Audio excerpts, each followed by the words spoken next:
Juma utkalo kileta anani samba flani mɔgɔ ani wɔɔrɔ DMS TV channel muso ani cɛ ani yantuma ayo bisimila DMS TV sanfɛ foli an tan n'uban kanbaga na lamɛnbagaw bɛɛ lajɛlen Mali kɔnɔ ani Mali kɔ kan aw ka dɔn kibaru ni o wagati selen san'an ka da se an ka bi kunnafonibaw ma ni ka olu daw tulo kan an bɛ hakilina jigin k'aw bɛ se k'an dɛmɛ ni kunnafoniya ni kanni n'a carili ani k'aw hakilinaw di hakilina diyɔrɔ la wale kɔfɛ bi kunnafoniba minnu b'an bolo ni ka olu da aw tulo kan dɔw bɛ tali kɛ min yɛrɛ kɔni ka lakana tigilamɔgɔw ye an bɛ wagati min na i n'a fɔ ko bi olu cɛsirilen bɛ baaraw kɛli la walasa min yɛrɛ kɔni malidenw n'u bololafɛnw olu ka lakana ka se ka sabati o ko hukumu de la san ani wagati an ka lakana tigilamɔgɔw kɔni bɛ wuli ni ka opération kɛ k'u cɛsiri walasa min yɛrɛ kɔni sonyɛnikɛlaw ale ni walejugukɛlaw ye olu ka kow yɛrɛ kɔni kana se ka degun se Mali jamana kɔnɔdenw ma o ko hukumu yɛrɛ de kɔnɔna ko ka sanga ni criminalité ale ni délinquance kɛlɛli ko ye ni ka bɔ an ka Mali jamana kɔnɔna na ko utkalo tile 4 tɛmɛnen san 2026 min yɛrɛ kɔni sirakɔrɔ Mbegeta commissaire de police cɛdenw yɛrɛ kɔni k'olu ye opération ba dɔ yɛrɛ kɔni kɛ an ka Bamako kɔnɔna na opération min yɛrɛ kɔnɔna u sera ka u bolo da maa 2 kan ni bisabaya kɛ ni maa 2 na k'a fɔ k'u ka baara bɛnnen don sonyɛni yɛrɛ de kɔni ma a yɛrɛ k'a fɔ ko bolo dalen maa 2 nin fɛnɛ kan kɔfɛ ko min yɛrɛ kɔni sirakɔrɔ Mbegeta commissaire de police cɛdenw yɛrɛ kɔni k'olu yɛrɛ kɔni u bolo da fɛnba wɛrɛw yɛrɛ kɔni kan ni maa 2 nin yɛrɛ kɔni bolo i n'a fɔ bɛɛ lajɛlen b'a kalama cogo min yɛrɛ kɔni ye dugukolo kɛlɛ yɛrɛ kɔni an ka Mali jamana kɔnɔ kɔni affaire ka ca kosɛbɛ an ka kiribulonw ɲɛma walasa ka se ka fɛɛrɛ yɛrɛ kɔni latigɛ min yɛrɛ kɔni ye dugukolo kɛlɛ olu ka se ka ɲɛnabɔ joona o baaraw yɛrɛ kɔni ko hukumu na min yɛrɛ kɔni an ka Mali conseil des ministres ma olu kun bɛ ɲɔgɔn ye yɛrɛ kɔni na araba tɛmɛnen utkalo tile 12 san 2026 conseil des ministres de senfɛ min yɛrɛ kɔni an ka Mali kiriko ministre ale kɔni ye proposition yɛrɛ kɔni kɛ ko ka kiribulon kɛrɛnkɛrɛnnen dɔw sigi an ka Mali jamana kɔnɔna na minnu ka baara yɛrɛ kɔnɔna na kɛ dugukolo kow yɛrɛ kɔni ɲɛnabɔli de ye an bɛ wagati min na i n'a fɔ ko bi ka sanga ni o wale yɛrɛ de kɔni conseil des ministres ma yɛrɛ kɔni sɔnna o ko ma o kɔni na o y'a yira k'a fɔ ko don n'a nataw yɛrɛ kɔni na ko an ka Bamako ale ni Mali région caman yɛrɛ kɔni na ko kiribulon dɔw bɛna sigi yen nɔ minnu bɛna u ka baaraw yɛrɛ kɔni bɛɛ dugukolo kɛlɛ kiri tigɛliw yɛrɛ de kɔni ma Mali jamana kɔnɔna na i n'a fɔ bɛɛ lajɛlen b'a kalama cogo min Nigeria jamana kɔnɔna na min yɛrɛ kɔni lakanako gɛlɛya yɛrɛ kɔni u bɛ nin yɔrɔ kofɔlen yɛrɛ kɔni na ka sanga ni o wale yɛrɛ kɔni a kɔni yirala k'a fɔ ko don tɛmɛnenw yɛrɛ kɔni na ko Nigeria ka polisiw yɛrɛ kɔni ni jɛkulu maramafɛntigi dɔw yɛrɛ kɔni olu lakodɔnnen don kosɛbɛ ni bandi yɛrɛ de kɔni ko don tɛmɛnenw yɛrɛ kɔni na ko Nigeria ka polisiw yɛrɛ kɔni ni maa yɛrɛ kɔni karila ɲɔgɔn na Kebbi localité yɛrɛ kɔni na ko kari ɲɔgɔnna in yɛrɛ kɔni juguyara kosɛbɛ ka da ka kari ɲɔgɔnna in kɔnɔna na min yɛrɛ kɔni jɛkulu maramafɛntigi ni olu sera ka Nigeria ka polisi den 10 yɛrɛ kɔni faga ko fɛnɛ tɛmɛlen kɔfɛ min yɛrɛ kɔni Nigeria polisi olu fɛnɛ sera ka ni bandi maramafɛntigi ni yɛrɛ kɔni ka maa 17 yɛrɛ de kɔni faga bɛ wagati min na i n'a fɔ ko bi ko yɛrɛ fɛnɛ tɛmɛlen kɔfɛ a kɔni yirala k'a fɔ ko civil 2 fɛnɛ ni yɛrɛ kɔni tora ni kari ɲɔgɔnna in yɛrɛ kɔni na min tɛmɛna Nigeria polisiw ni jɛkulu maramafɛntigiw ni ɲɔgɔn cɛ la Kebbi localité yɛrɛ kɔnɔna na i n'a fɔ bɛɛ lajɛlen yɛrɛ kɔni b'a kalama cogo a bɛ san caman yɛrɛ kɔni bɔ min yɛrɛ kɔni ye basigibaliya ye o kɔni bɛ Libi jamana yɛrɛ kɔni kɔnɔna na kabini Muammar Gaddafi yɛrɛ kɔni ka fanga dafirila jamana in yɛrɛ kɔni ma kɛ jamana ye bilen min yɛrɛ kɔni kɔnɔna na basigi ale ni bɛn sabatilen bɛ yen ka sanga ni o wale a kɔni yirala k'a fɔ ko min yɛrɛ kɔni Libi jamana an bɛ wagati min na i n'a fɔ ko bi ale kɔni tilalen don filɛ o tilali ko hukumu de la a yirala k'a fɔ ko tɛnɛn tɛmɛnen utkalo tile 10 san 2026 ko min yɛrɛ kɔni ye attentat dɔ yɛrɛ kɔni k'o kɛra Benghazi localité yɛrɛ kɔnɔna ni attentat yɛrɛ kɔni kɔlɔlɔ bonyana kosɛbɛ ka da k'a kɛra sababu ye ni Libi jamana yɛrɛ kɔni kɔnɔna na Maréchal Khalifa Haftar yɛrɛ kɔni ka clan min yɛrɛ kɔni bɛna yirala k'a fɔ ko clan yɛrɛ kɔni ka fintigilakaw ka service de renseignement yɛrɛ de kɔni fagara ni attentat yɛrɛ kɔni senfɛ ni don kofɔlen yɛrɛ kɔni la Libi jamana kɔnɔna na wale min yɛrɛ kɔni kɛra sababu ye ni ka tiɲɛniba yɛrɛ de kɔni don clan Haftar maaw yɛrɛ kɔni ko an bɛ wagati min na i n'a fɔ ko bi ka da kan u ka service de renseignement ɲɛmaa yɛrɛ kɔni kun y'u ka fintigilakaw ka jɔsenba dɔ yɛrɛ kɔni ye min yɛrɛ kɔni Senegal jamana ɲɛmaa ni o ye Basiru Diomaye Faye yɛrɛ kɔni ale bɛ ka fɛɛrɛw bɛɛ lajɛlen latigɛ walasa min yurugu ye k'o kɛlɛ ka bɔ a ka jamana kɔnɔna na min yɛrɛ kɔni ye baara kɛlen ye jɛlenya kɔnɔna na ale ni maa si yɛrɛ kɔni kana na wari suɲɛ jamana in kɔnɔna na a bɛ fɛ ka fɛɛrɛ yɛrɛ kɔni latigɛ ni ka o sabati jamana in fantan naani bɛɛ lajɛlen la o ko hukumu yɛrɛ de kɔnɔna don tɛmɛnenw na min yɛrɛ kɔni ye Senegal jamana ɲɛmaa ni o ye Basiru Diomaye Faye ale ye bolo nɔ bila sɛbɛn dɔ yɛrɛ kɔnɔ sɛbɛn min na a kɔni yiralen don k'a fɔ k'an bɛ wagati min na i n'a fɔ ko bi ko Senegal jamana kɔnɔna na min yɛrɛ kɔni président ni ministre dɔrɔn ko olu dɔrɔn yɛrɛ kɔni tɛ taa u ka biens yɛrɛ kɔni déclarer min yɛrɛ kɔni ye assemblée yɛrɛ kɔni président ale fɛnɛ sen bɛ a ka bien déclarerli fɛnɛ na ni ko in bɛɛ lajɛlen yɛrɛ kɔni kɛ kun de ye walasa min yɛrɛ kɔni yuruku ye k'o kɛlɛ ka bɔ Sénégal gouvernement kɔnɔna na ni kunnafoniba de bɛ an bolo kɔrɔ bi an bɛna minnu walawala aw ye bi dɔn kibaru kɔnɔna na.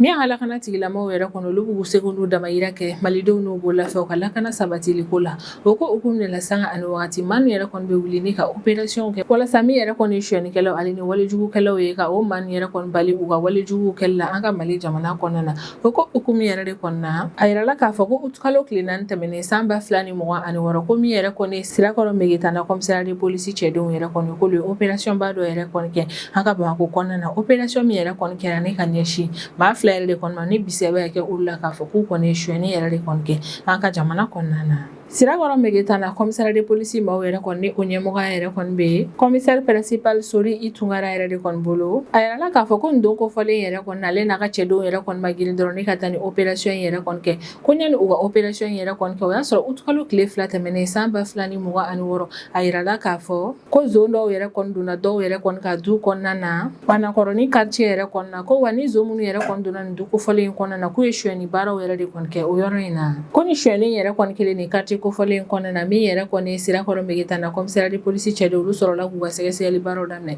k'u ka sɛgɛsɛgɛli baaraw yɛrɛ de kɔni kɔnɔna na u sera ka u bolo d'a ma fɔlɔ dɔ yɛrɛ kɔni ka u bɛ ka bisiga min na k'a fɔ ko sen donna ni suyɛni baara in yɛrɛ kɔnɔna u y'u bolo da nin ma kofɔlen min k'a yirala k'a fɔ k'ale si bɛ san 19 de la ko a wagati min Sirakɔrɔ Megitana commissariat de police cɛdenw yɛrɛ kɔni bɛ u bolo da nin ma kofɔlen yɛrɛ kɔni kan o y'a sɔrɔ 45 yɛrɛ de kɔni tun bɛ a bolo ko min yɛrɛ kɔni Sirakɔrɔ Megitana commissariat de police cɛdenw olu kɔni bɛ ka bisiga k'a fɔ ko nin ma kofɔlen ye nin 45 yɛrɛ kɔni sɔrɔ a ka nin don suyɛni baara in yɛrɛ de kɔni kɔnɔna na ko bolo dali maa fɔlɔ in yɛrɛ kɔni kan kɔfɛ min yɛrɛ kɔni Sirakɔrɔ Megitana commissariat de police cɛdenw halisa olu continuera u ka sɛgɛsɛgɛli baaraw fɛ u continuera u ka sɛgɛsɛgɛli baaraw yɛrɛ kɔni fɛ o de kɛra sababu n'u sera ka u bolo da maa filanan dɔ kan u y'u bolo da nin maa filanan min k'a yirala k'a fɔ k'ale si bɛ san 36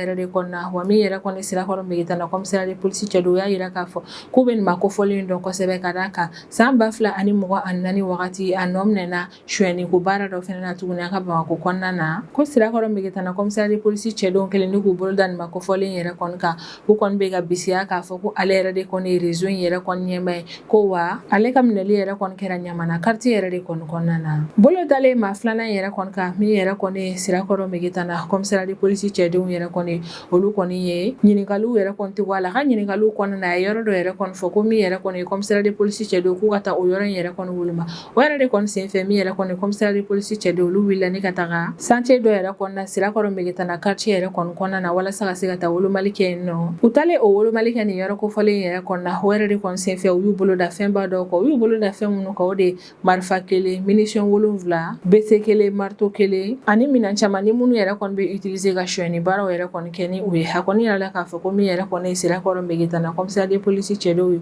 k'olu ka nin chantier woloma in yɛrɛ kɔni kɔnɔna na k'u kɔni taara bɔ nin fɛnba nin yɛrɛ de kɔni kan ko nin opération in senfɛ bolo dara maa fila minnu kan an bɛ wagati min na i n'a fɔ ko bi maa fila nin bɛɛ lajɛlen bɛ kiiri tigilamɔgɔw ka bolo kan walasa u ka se ka jaabi kɛ ni ka ɲɛsin u ka wale nin yɛrɛ kɔni ma ale ni donna nataw la maa fila ni ɲɛ kelen min kan ka se ka da u kan a min yɛrɛ kɔni Sirakɔrɔ Megitana commissariat de police cɛdenw kɔni y'a yira k'a fɔ k'u tɛna na ko in ta k'alisa k'olu bɛna na continuer sɛgɛsɛgɛli baaraw fɛ walasa n'a sɔrɔ complice wɛrɛ tun bɛ nin maa nin na u ka baara kɔnɔna na ka bolo da o complice nin kan walima n'a sɔrɔ ko in ye réseau de ka fɛɛrɛ tigɛ ni ka réseau in ci ka bɔ jamana in kɔnɔna na ni opération min yɛrɛ kɔni kɛlen filɛ nin Sirakɔrɔ Megitana commissariat de police cɛdenw yɛrɛ kɔni fɛ opération in yɛrɛ kɔni b'a yira maliden bɛɛ lajɛlen na k'a fɔ ko min yɛrɛ kɔni an ka Mali police nationale maaw ye ko olu kɔni cɛsirilen bɛ délinquance ale ni criminalité kɛlɛli baaraw la ni ka bɔ an ka Mali jamana kɔnɔna na i n'a fɔ an ka Mali autorités ye a laɲini u fɛ cogo min min yɛrɛ kɔni Sirakɔrɔ Megitana commissariat de police ɲɛmaa yɛrɛ kɔni ale bɛ welemada kɛ ni ka ɲɛsin jamana kɔnɔdenw yɛrɛ kɔni ma k'alisa an ka continuer an ka collaboration tɛmɛ ani an ka lakana tigilamɔgɔw yɛrɛ kɔni ɲɔgɔn cɛ la ko n'an bisigara maa o maa ka ko kɛta la an ka lakana tigilamɔgɔw yɛrɛ kɔni ka nɛgɛjuru siraw yɛrɛ kɔni labilalen don an bɛ se ka olu wele ni ka o kunnafoniya da u tulo kan ko n'o yɛrɛ kɔni kɛra an bɛ an ka lakana tigilamɔgɔw yɛrɛ kɔni dɛmɛ kosɛbɛ jamana kɔnɔdenw n'u bolo fɛn ka lakana sabatili la sanga ani wagati jamana fantan naani bɛɛ lajɛlen na Araba tɛmɛnen août kalo tile 12 san 2026 o kun ye conseil des ministres an ka Mali jamana kɔnɔna na ka sanga ni o conseil des ministres yɛrɛ kɔni min yɛrɛ kɔni an ka Mali ministre yɛrɛ kɔni olu ye projet dɔ yɛrɛ kɔni adopté projet min yɛrɛ kɔni bɛ tali kɛ kiribulon kɛrɛnkɛrɛnnen dɔw yɛrɛ kɔni kirili la an ka Mali jamana kɔnɔna na kiribulon min yɛrɛ kɔni ka baara yɛrɛ kɔnɔna na bɛn dugukolo kɛlɛw yɛrɛ kɔni ɲɛnabɔli baaraw de ma an bɛ wagati min na i n'a fɔ ko bi yani an ka conseil des ministres maaw yɛrɛ kɔni ka ni projet yɛrɛ kɔni adopté o y'a sɔrɔ min yɛrɛ kɔni an ka Mali kiriko ministre ni o ye Mamadou Kasonge ale yɛrɛ de kɔni ye recommandation yɛrɛ kɔni kɛ k'a ka Mali jamana kɔnɔna na kiribulon kɛrɛnkɛrɛnnen dɔw yɛrɛ kɔni ka sigi sen kan minnu yɛrɛ kɔni bɛ se ka u ka baaraw yɛrɛ kɔni bɛɛ dugukolo kɛlɛw yɛrɛ kɔni kiri tigɛli baaraw ma jamana in kɔnɔna na o recommandation yɛrɛ de kɔni kɔfɛ min kɔni conseil des ministres ma olu kɔni projet yɛrɛ kɔni adopté conseil des ministres tɛmɛnen in na i n'a fɔ bɛɛ lajɛlen b'a kalama cogo min Mali jamana yɛrɛ kɔni kɔnɔna na affaire minnu yɛrɛ kɔni bɛ t'u yɛrɛ sɔrɔ an ka tribunal yɛrɛ kɔnɔna na a kɔni yala k'a fɔ ko affaire min yɛrɛ kɔni n'i y'a caman ta k'a lajɛ a tila bɛɛ yɛrɛ kɔni dugukolo kɛlɛw de ye hali n'a sɔrɔ an ka Mali autorités y'u cɛsiri walasa halisa ka se ka situation in améliorer ko n'a taw ta gɛlɛya dɔw yɛrɛ kɔni bɛ ko in kɔnɔna na min yɛrɛ kɔni bɛ ka kɛ sababu ye ni min yɛrɛ kɔni dugukolo problème yɛrɛ kɔni olu tɛ ka se ka ɲɛnabɔ teliya la jamana kɔnɔna na o gɛlɛya minnu yɛrɛ kɔni bɛ an ka kiiritigilamaw yɛrɛ kɔni yɔrɔ la n'o bɛ ka kɛ sababu ye k'u bali ka dugukolo problème yɛrɛ kɔni ɲɛnabɔ teliya la o gɛlɛya ninnu dɔw la a yirala k'a fɔ ko dossier minnu yɛrɛ kɔni bɛ dugukolo kɛlɛ ko hukumu yɛrɛ kɔnɔna na ko o dossier ninnu yɛrɛ kɔni tilalen don tribunal caman ni ɲɔgɔn cɛla la ko dugukolo affaire ko ninnu yɛrɛ kɔnɔna na maa minnu yɛrɛ kɔni da bɛ don a la olu ka ca wa service kɛrɛnkɛrɛnnen minnu yɛrɛ kɔni da bɛ don a la o bɛɛ lajɛlen fɛnɛ ka ca wa min yɛrɛ kɔni ye dugukolo kɛlɛ ko procédure yɛrɛ kɔni ko fɛnɛ bɛ temps ta kosɛbɛ o gɛlɛya nin yɛrɛ de kɔni kun bɛ an ka kiiritigilamaw yɛrɛ kɔni kan o yɛrɛ de kɔni kun bɛ ka kɛ sababu o yɛrɛ kɔni kun tɛ ka se ka dugukolo problème yɛrɛ kɔni ɲɛnabɔ kosɛbɛ jamana in kɔnɔna na walasa ka yɛlɛma don nin ko in yɛrɛ kɔnɔna na min yɛrɛ kɔni an ka Mali autorité olu kɔni ye décision yɛrɛ kɔni ta ko Bamako Kayi Sikaso Segu Mopti ale ni Gawo région yɛrɛ kɔni kɔnɔna na ko cour d'appel minnu yɛrɛ kɔni bɛ yen cour d'appel ninnu yɛrɛ kɔni kɔnɔna na min yɛrɛ kɔni ye kiribulon kɛrɛnkɛrɛnnen don o kɔnɔna na sigi yen nɔ kiribulon min yɛrɛ kɔni ka baara yɛrɛ kɔnɔna na bɛɛ dugukolo kɛlɛ ko ɲɛnabɔli yɛrɛ de kɔni ma jamana in kɔnɔna na ko ni kiribulon kɛrɛnkɛrɛnnen minnu bɛna sigi nin ko yɛrɛ kɔnɔ o kiribulon ninnu yɛrɛ kɔnɔna na se ka dugukolo kɛlɛ problème caman yɛrɛ kɔni traité dugukolo kɛlɛ minnu yɛrɛ kɔni bɛ domaine caman kɔnɔna na ni o ye civil administratif ale ni pénal yɛrɛ kɔni conseil des ministres yɛrɛ kɔnɔna min yɛrɛ kɔni ka Mali ministre olu ye texte min yɛrɛ kɔni adopté o texte in kɔnɔna na ni kiribulon ninnu ka baara bɛna bɛn min ma o bɛɛ lajɛlen ɲɛfɔlen don u bɛ se ka baara kɛ ka dan yɔrɔ min o fɛnɛ ɲɛfɔlen don wa kiribulon ninnu yɛrɛ kɔnɔna na baara kɛ cogo min yɛrɛ kɔnɔna nin yɔrɔ in yɛrɛ kɔnɔna min yɛrɛ kɔni texte in o bɛɛ lajɛlen ɲɛfɔlen yɛrɛ kɔni don a kɔnɔna na an ka Mali autorités yɛrɛ kɔni filɛ ni ka nin yɛlɛma min yɛrɛ kɔni don nin ko in na o kɛkun yɛrɛ de kɔni ye walasa problème minnu yɛrɛ kɔni bɛ dugukolo ko hukumu yɛrɛ kɔnɔna na ka fɛɛrɛ latigɛ o problème ninnu yɛrɛ kɔni traiteli baara ko teliya k'a nɔgɔya ale ni a baara yɛrɛ kɔni yɛlɛma cogo ɲuman fɛnɛ na ko in kɛkun dɔ fɛnɛ walasa dugukolo kɛlɛw yɛrɛ kɔni bɛ ɲɛnabɔ cogo min an ka Mali jamana kɔnɔna na ko améliorer halisa walasa min yɛrɛ kɔni malidenw yɛrɛ kɔni halisa olu ka danaya ka se ka sinsin kosɛbɛ kiiritigilamaw yɛrɛ kɔni yɔrɔ la an bɛ wagati min na i n'a fɔ bi sisan an bɛ tɛmɛ n'an ka jamana kɔfɛ kibaruyaw ye o kɔnɔna na an bɛ taa Nigéria jamana kɔnɔna na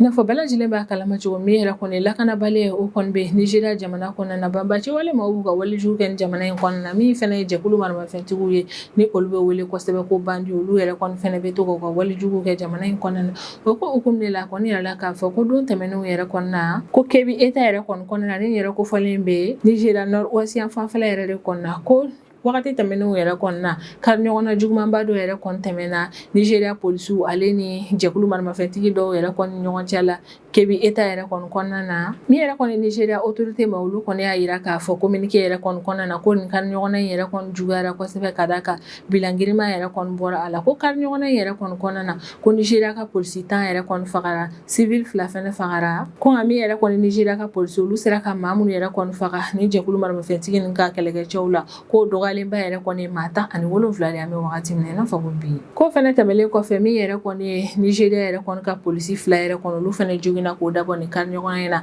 k'an bɛ wagati min na i n'a fɔ ko bi o polisi 2 nin bɛɛ lajɛlen bɛ furakɛliso la walasa olu ni furakɛli min ka kan u ka se ka da u ka teliya la ko kari ɲɔgɔnna in yɛrɛ kɔni kɔfɛ min yɛrɛ kɔni Nigéria ka lakana tigilamɔgɔw yɛrɛ kɔni olu ye renfort baw yɛrɛ kɔni bila ka taa zone kofɔlen in kɔnɔna na ko an bɛ wagati min na i n'a fɔ ko bi min yɛrɛ kɔni Nigéria lakana tigilamɔgɔw halisa olu kɔni bɛ opération yɛrɛ kɔnɔna walasa kɛlɛ in in kɔnɔna na jɛkulu maramafɛntigi maa ni yɛrɛ kɔni ka maa minnu ni sera ka kisi n'u bolila ka bɔ kɛyɔrɔ in yɛrɛ kɔnɔna ka fɛɛrɛ latigɛ ni ka boloda olu kan teliya la Nigeria ka polisiw yɛrɛ kɔni ka kɔrɔfɔ la ko nin kariɲɔgɔnna in yɛrɛ kɔni daminɛna tɛnɛn tɛmɛnen utukalo tile 10 de san 2026 sɔgɔmadafɛ la nɛgɛ kanɲɛ 9 ka sanga ni miniti 25 ye ko ka kariɲɔgɔnna in yɛrɛ kɔni kɛra kɛrɛnkɛrɛnnenya la Rafi Makunku sira yɛrɛ de kɔni kan ni nin yɔrɔ kofɔlen yɛrɛ kɔni be Sakaba gouvernement local yɛrɛ de kɔni zone kɔnɔna na ni yɔrɔ nin bɛɛ lajɛlen be Kebbi État yɛrɛ de kɔnɔna Nigeria ka polisiw yɛrɛ kɔni ka kɔrɔfɔ la ko nin don kofɔlen yɛrɛ kɔnɔna olu yɛrɛ kɔni kun be patrouille yɛrɛ de kɔnɔna ko k'olu to patrouille yɛrɛ kɔnɔna olu taara bɔ ni jɛkulu maramafɛntigi nin yɛrɛ kɔni kan ni maramafɛn jugumanbaw yɛrɛ kɔni kun be u bolo ko nin jɛkulu maramafɛntigi nin yɛrɛ kɔni kun be yala la Zamfara ale ni Kebbi État yɛrɛ de kɔni ɲɔgɔn cɛ la wale ne kɔni kɔfɛ olu kɔni ni jɛkulu maramafɛntigi nin yɛrɛ kɔni nana kari ɲɔgɔn na ni yɛrɛ kɔni Nigeria autorité ma o kɔni y'a yira k'a fɔ k'u ka kari ɲɔgɔnna in kɔnɔna na k'olu yɛrɛ kɔni ye jɛkulu maramafɛntigi nin yɛrɛ kɔni ka membre min faga ko kɔni dɔgɔyalen ma 17 o kɔni y'a yira k'a fɔ ko olu filɛ ka o hakɛ min yɛrɛ kɔni fɔ ko sɛgɛsɛgɛli baara kan ka kɛ a la ka d'a kan a bɛ se ka kɛ dɔw yɛrɛ kɔni bɛ se ka fara kan i komi a bɛ se ka kɛ dɔ bɛ se ka bɔ nin hakɛ in fɛnɛ na wa min yɛrɛ kɔni Nigeria ka polisiw kɔni y'a yira k'a fɔ ko min yɛrɛ kɔni ni jɛkulu maramafɛntigi nin yɛrɛ kɔni k'u kun bɛ yala yala yɛrɛ kɔni na moto yɛrɛ de kɔni sanfɛla la wagati min na olu kɔni bɛ bɔ u kan ko olu Nigeria polisiw yɛrɛ kɔni ni jɛkulu maramafɛntigi nin yɛrɛ kɔni ka kɛlɛ yɛrɛ kɔni kɔnɔna na ko min yɛrɛ kɔni olu Nigeria polisiw olu sera ka jɛkulu maramafɛntigi maa ni yɛrɛ kɔni ka moto don naani yɛrɛ kɔni jeni min yɛrɛ kɔni n'o y'a sɔrɔ kɛlɛ yɛrɛ kɔni kɔfɛ min ye Nigeria polisiw yɛrɛ kɔni n'u sera ka u bolo da marifa dɔw yɛrɛ kɔni kan min ye Nigeria polisiw yɛrɛ kɔni m'u da se o ko ma fɔlɔ wa kɔni yirala k'a fɔ ko ni jɛkulu maramafɛntigi nin yɛrɛ kɔni Nigeria ka polisi maa 10 minnu yɛrɛ kɔni faga ko o polisi maa 10 nin yɛrɛ kɔni kun be unité mobile dɔ yɛrɛ de kɔnɔna unité mobile min yɛrɛ kɔni kun nana mission kɛrɛnkɛrɛnnen dɔ yɛrɛ kɔnɔna ni zone kofɔlen kɔnɔna na ko polisi 10 min yɛrɛ kɔni fagara nin kari ɲɔgɔnna in kɔnɔna na ko polisi 10 nin yɛrɛ kɔni su taara ni ka taa n'u ye Birini Kebbi localité yɛrɛ kɔni kɔnɔna na wa min yɛrɛ kɔni Nigeria autorité ma olu be layidu yɛrɛ kɔni ta ni ka hakilisi kuma fɔ k'a yira k'a fɔ ko polisi minnu yɛrɛ kɔni ni tora ni kari ɲɔgɔnna in yɛrɛ kɔnɔna na ko u be jukɔrɔmadon ale ni dɛmɛ kɛ ni ka ɲɛsin o polisi ni somɔgɔw yɛrɛ kɔni ma ko polisi minnu fɛnɛ joginna k'o dabɔ ni kari ɲɔgɔnna in yɛrɛ kɔnɔna ko dɛmɛ ale ni jukɔrɔmadon fɛnɛ bɛna kɛ ni ka ɲɛsin o polisi ninnu ma i n'a fɔ bɛɛ lajɛlen b'a kalama cogo min Nigeria nord ouest fanfɛla yɛrɛ kɔnɔna min yɛrɛ kɔni jɛkulu maramafɛntigiw yɛrɛ kɔni ni olu be wele ko bandiw yɛrɛ kɔni min yɛrɛ kɔni o jɛkulu maramafɛntigi ni ye kuma bɛɛ olu be maa dɔw yɛrɛ kɔni minɛ villagew kɔnɔna ni ka taa n'u ye ka sɔrɔ ka rançon yɛrɛ kɔni ɲini o kow la u be baganw siyɛ wa kuma caman u be binkani wale kɛ ni ka ɲɛsin village caman ma kɛrɛnkɛrɛnnenya la village minnu yɛrɛ kɔni dogolen don kosɛbɛ a yirala k'a fɔ k'ali juillet kalo tɛmɛnen dɔrɔn san 2026 ko attaque caman yɛrɛ kɔni kɛra Benue État yɛrɛ kɔni kɔnɔna na ko attaque min kɛra Benue État kɔnɔna na o kɔni ma to kɔlɔlɔ ta ye ka d'a kan attaque nin yɛrɛ kɔni senfɛ Nigeria ka jamana kɔnɔden min yɛrɛ kɔni sara ko o dɔgɔyalenba yɛrɛ kɔni maa 18 ni min yɛrɛ kɔni Nigeria polisiw kɔni y'a yira k'a fɔ k'an bɛ wagati min na i n'a fɔ ko bi ko Kebbi État yɛrɛ kɔni bɛ olu ka contrôle de kɔnɔna na ko olu kɛmɛ ni ka opération belebelebaw yɛrɛ kɔni labɛn ni bandi maramafɛntigi nin yɛrɛ kɔni contrôle la minnu yɛrɛ kɔni bolila ka bɔ kɛlɛkɛyɔrɔ in na min yɛrɛ kɔni ye polisiw ka ɲɛmaa ye ni o ye Olatunji Disu yɛrɛ kɔni ye ale kɔni bɛ a ka condoléance yɛrɛ kɔni kɛ ni ka ɲɛsin polisi minnu saraw yɛrɛ kɔni ka somɔgɔw ma wa a bɛ layidu ta maa nin yɛrɛ kɔni k'a yir'u la k'a fɔ k'an bɛ wagati min na i n'a fɔ ko bi ko polisi nin yɛrɛ kɔni u ni to jamana ye cogo min yɛrɛ kɔni na ko min yɛrɛ kɔni Nigeria maaw ye k'u tɛna ɲina o kɔ ko an kɔni bɛ wagati min na i n'a fɔ ko bi halisa u bɛna continuer ni ka jamana in yɛrɛ kɔni lakana renforcer kosɛbɛ walasa ni ɲɔgɔnna wale yɛrɛ kɔni kana na kɛ Nigeria jamana kɔnɔna bilen tɛnɛn tɛmɛnen août kalo tile 10 san 2026 attentat dɔ yɛrɛ kɔni kɛra Benghazi localité yɛrɛ kɔnɔna ni yɛrɛ kofɔlen bɛ Libi jamana de kɔnɔna yirala k'a fɔ ko attentat min kɛra yen nɔ k'a kɛra sababu ye ni min yɛrɛ kɔni ye Libi ka armée de l'Est yɛrɛ kɔni ka olu yɛrɛ kɔni ka service de renseignement ɲɛmaa yɛrɛ kɔni faga n'a kɔni yirala k'a fɔ ko nin wale yɛrɛ kɔni ye dimijuguba yɛrɛ de kɔni donnen clan Haftar ka maaw yɛrɛ kɔni na ka d'a kan u ka fintigilakaw ka service de renseignement kun y'u ka fintigilakaw ka jɔsenba dɔ yɛrɛ kɔni ye Libi autorité de l'Est maaw yɛrɛ kɔni ka kɔrɔfɔ la ka communiqué in kɔnɔna na ko min yɛrɛ kɔni ye Fozi Al-Mansouri yɛrɛ kɔni ni ale yɛrɛ de kɔni ye Libi ka armée de l'Est yɛrɛ kɔni ka service de renseignement ɲɛmaa ye ko nin ma kofɔlen yɛrɛ kɔni fagara attentat dɔ yɛrɛ kɔni senfɛ attentat min yɛrɛ kɔni kɛra ni voiture piégée de ye ko wagati min attentat yɛrɛ kɔni bɛ kɛ o b'a sɔrɔ service de renseignement ɲɛmaa yɛrɛ kɔni kun bɛ ka bɔ misiri yɛrɛ de kɔnɔna ka d'a kan a kun taara seli yɛrɛ kɔnɔna yen nɔ min yɛrɛ kɔni ye Libi ka armée nationale yɛrɛ kɔni commandement ye ale kɔni bɔra ni ka dénoncer kɛ k'a yira k'a fɔ ko ko ni attaque min kɛra ne ka ɲɛsin ma kofɔlen ma ko ye siranbagatɔw yɛrɛ de kɔni ka wale yɛrɛ kɔni ko wa majugu dɔw yɛrɛ de kɔni ka ko kɛta ye nin an bɛ wagati min na i n'a fɔ ko bi a yɛrɛ k'a fɔ ko atata in yɛrɛ kɔni dugusajɛ ni o bɛna tarata ma o tukalo tile 11 san 2026 ko service de renseignement ɲɛma in yɛrɛ kɔni ka sudon yɛrɛ kɔni kɛra Libi jamana kɔnɔna na ko o sudon yɔrɔ in yɛrɛ kɔni na Libi ka fintigilakaw yɛrɛ kɔni ka autorité caman yɛrɛ kɔni kun bɛ yen nɔ ko Libi autorité maaba minnu yɛrɛ kɔni kun bɛ nin sudon yɔrɔ ninnu na ko man yɛrɛ kɔni cɛla Khalid ale ni Sadam Haftar yɛrɛ kɔni kun bɛ o la ni olu ye Marshal Haftar den filaw yɛrɛ kɔni dɔw ye ni yɛrɛ kɔni Khalid Haftar yɛrɛ kɔni ni ale de ye Libi ka armée nationale yɛrɛ kɔni chef d'état-major ye ale kɔni bɔra ni ka yira k'a fɔ ko ni attaque min kɛra ko ne banbaci wale de ye wa y'a yira k'a fɔ k'ale bilasiralikanw yɛrɛ kɔni di Libi yɛrɛ kɔni fintigilakaw ma walasa u ka fɛɛrɛ bɛɛ lajɛlen latigɛ maa minnu yɛrɛ kɔni ye ni attaque in kɛ ni ka ɲɛsin wa service de renseignement ɲɛma ma ka fɛɛrɛ latigɛ ni ka o maa ninnu bɛɛ lajɛlen dɔn i n'a fɔ bɛɛ lajɛlen b'a kalama cogo min kabini san 2011 wagati ni min yɛrɛ kɔni Muammar Gaddafi ni ale kun ye Libi jamana ɲɛma ye kabini ni makofɔlen yɛrɛ kɔni ka fanga dafirila ni wagati in na fo ka na se an bɛ wagati min na i n'a fɔ ko bi yɛrɛ kɔni ma min yɛrɛ kɔni Libi ale tora basigibali ale ni farali dɔrɔn de kɔnɔna na an bɛ wagati min na i n'a fɔ ko bi Libi yɛrɛ kɔni maralen yɛrɛ kɔni don jamana ɲɛma fila de fɛ jamana ɲɛma fɔlɔ o kɔni bɛ Tripoli yɛrɛ de kɔni ni ONU maaw yɛrɛ kɔni sɔnna o de ka jamana ɲɛmaya ma wa o yɔrɔ in yɛrɛ kɔni ɲɛmɔgɔya bɛ Abdel Hamid Deiba yɛrɛ de kɔni bolo jamana ɲɛmaya filanan yɛrɛ kɔni o kɔni bɛ Benghazi localité yɛrɛ de kɔni na ni nin yɔrɔ kofɔlen yɛrɛ kɔni dirigelen don Haftarlakaw yɛrɛ de kɔni fɛ an kɔni bɛ wagati min na yan i n'a fɔ ko bi a kɔni yiralen don k'a fɔ ko min yɛrɛ kɔni ni service de renseignement ɲɛma in yɛrɛ kɔni ka fagali yɛrɛ kɔni ko kɔni kɛra dimijuguba yɛrɛ de kɔni don ni Haftarlakaw yɛrɛ kɔni na ka d'a kan ni ma kofɔlen ka fintigilakaw ka jɔsenba dɔ yɛrɛ de kɔni ye min yɛrɛ kɔni ye Sénégal autorité mais olu bɛ fɛ ka fɛɛrɛ bɛɛ lajɛlen yɛrɛ kɔni latigɛ ka na ni jɛyali yɛrɛ kɔni gouvernement kɔnɔna na min ye yuruku ye k'o kɛlɛ ka bɔ yen togo sugu bɛɛ la o ko min yɛrɛ de kɔni na don tɛmɛnenw yɛrɛ kɔni na min yɛrɛ kɔni ye Sénégal jamana ɲɛmaa ye ni o ye Bassirou Diomaye Faye ye ale kɔni bolonɔ bila sɛbɛn dɔ yɛrɛ kɔni na sɛbɛn min yɛrɛ kɔni na a bɛ dɔ fara a ka maaw yɛrɛ kɔni sɛbɛn min yɛrɛ kɔni na a bɛ dɔ fara gouvernement maaw yɛrɛ kɔni kan minnu yɛrɛ kɔni kan ka u ka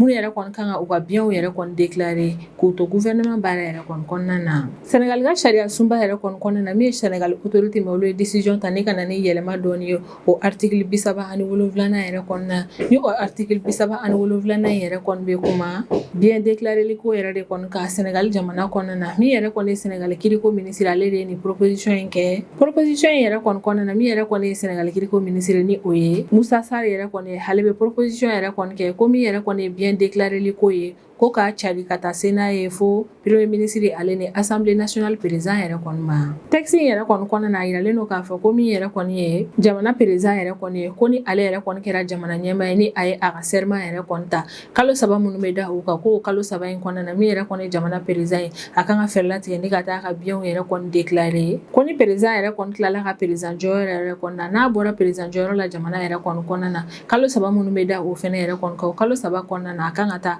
a ka biɲɛw fɛnɛ déclarer tuguni ni sariya kura in kɔnɔna na a kɔni yiralen don k'a fɔ ko o min wajibiya bɛ jamana président yɛrɛ kɔni kan ko kelen de wajibiyalen yɛrɛ kɔni don assemblée nationale président ale ni premier ministre yɛrɛ kɔni kan k'u bɛɛ lajɛlen fɛnɛ k'u jija ni u nana premier ministre walima assemblée nationale président yɛrɛ kɔni na kalo 3 minnu bɛ da u kan u ka t'u ka bien déclarer ni u ka mandat yɛrɛ kɔni fɛnɛ banna kalo 3 min bɛ da u kan u ka taa o biɲɛw fɛnɛ déclarer tuguni ko ni maa min yɛrɛ kɔni taara u ka déclaration yɛrɛ kɔni kɛ min yɛrɛ kɔni ye Sénégal conseil constitutionnel maaw yɛrɛ kɔni olu fɛnɛ bɛ bɔ ni ka communiqué kɛ maa nin ka déclaration kow kan walasa jamana kɔnɔdenw fɛnɛ ka bɔ a kalama min yɛrɛ kɔni Sénégal gouvernement maaw kɔni y'a yira k'a fɔ k'u bɛ ka nin baara min yɛrɛ kɔni kɛ o kɛ kun de walasa halisa ka se ka na ni jɛya yɛrɛ kɔni ye jamana gouvernement kɔnɔna na min yɛrɛ kɔni ye yuruku ye ka o kɛlɛ kosɛbɛ ale ni ka fɛɛrɛ latigɛ min yɛrɛ kɔni ye jamana kɔnɔdenw ye olu ka danaya ka se ka da u ka jamana gouvernement membre yɛrɛ kɔni kan bɛ wagati min na i n'a fɔ ko bi